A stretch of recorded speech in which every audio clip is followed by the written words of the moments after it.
Música e as mulheres estão presentes na maré criativa do diretor de teatro Rodrigo Nogueira, que já foi meu estagiário. O homem é um gênio. Tô ficando tão velha. Ele está em cartaz com duas peças. Rock in Rio, um musical, que é um sucesso de crítica, tem um texto absolutamente primoroso.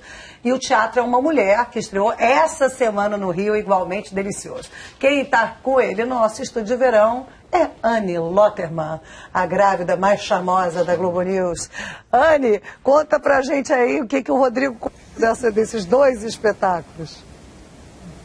Pois é, Maria, boa tarde para você, boa tarde a todos. Olha, eu vou começar com o primeiro espetáculo que você falou, o Teatro é uma Mulher, porque o Rodrigo, ele resolveu escrever sobre mulher, Maria. Vamos combinar, às vezes nem a gente se entende, né? E vem ele, o Rodrigo Nogueira, que está aqui do meu lado, resolveu escrever sobre mulher. No mínimo, ele tem que entender de mulher, Rodrigo. Esse é o caso? Olha, depois de passar 3 meses com 4 mulheres diariamente numa sala de ensaio, eu posso afirmar que não entende nada, é impossível alguém entender qualquer coisa de mulher.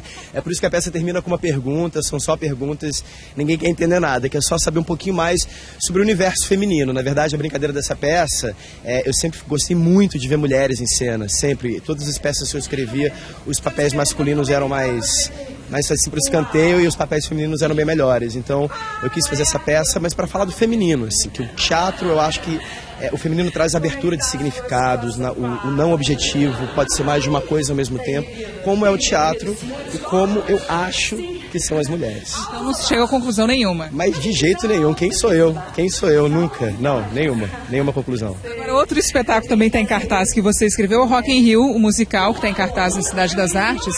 Quem conhece a história do festival e participou de algumas edições, enfim, pode esperar um resumo de todas as edições ou uma história completamente diferente com muita música? Na verdade, são as duas coisas. A gente tem uma peça dividida em 2 atos, que é quase como se fossem 2 peças muito diferentes, né? O primeiro ato do Rock in Rio se passa num país que a gente não diz o nome, numa época que a gente não fala qual é. Claro que tem uma inspiração muito forte do Brasil dos anos 80, mas é uma ficção. E aí, nesse primeiro ato, a gente acompanha só uma história mesmo, com música. A gente nem fala o nome do festival, nem fala Rock in Rio. E aí, quando chega no segundo ato, é que acontece de fato, o segundo ato se passa inteiro no Rock in Rio.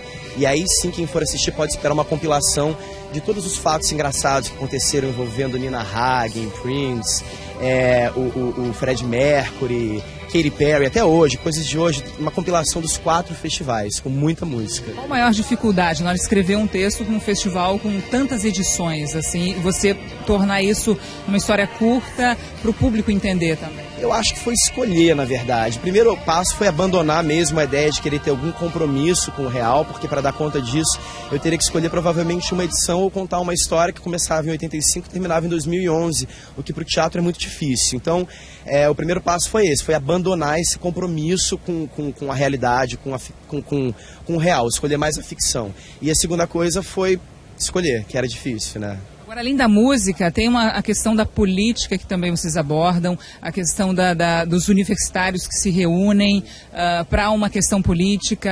Quer dizer, não é só a música que está no foco, né? A história principal é de um garoto que não consegue falar e se comunica através da música. Então, acho que nesse ponto já está bem claro que a gente está falando de música. E em relação à política, é porque eu escrevi a peça muito baseado em memórias que eu tinha dos anos 80. E nos anos 80, para mim, me cheira muito. Eu tinha 5 anos de idade na primeira edição do Rock in Rio, mas eu me lembro bem da abertura política, das diretas já, desse país de transição, desse momento de transição do país. Então eu peguei isso, eu sempre costumo dar como exemplo os filmes que o Kurosawa faz em cima das peças do Shakespeare. Ele pega uma peça do Shakespeare e cria uma história completamente diferente com o cheiro daquela peça. Ele mistura os personagens, inventa coisas que não existem, mas se reconhece um pouquinho daquilo. E foi o que eu tentei fazer com o Rock in Rio, nesse caso. Eu tentei puxar um pouco da realidade, mas fazer uma coisa diferente. E tem várias situações também históricas também, né, Maria? Tem o show do Fred Mercury e o clássico Hoje é Dia de Rock, bebê, que não podia faltar, né? Tá na peça. Agora, Anne, dê muitos beijos aí no Rodrigo e disse que eu quero ser convidada de novo para participar, que eu já participei em voz de uma peça dele, quero voltar a participar. Beijo grande aí.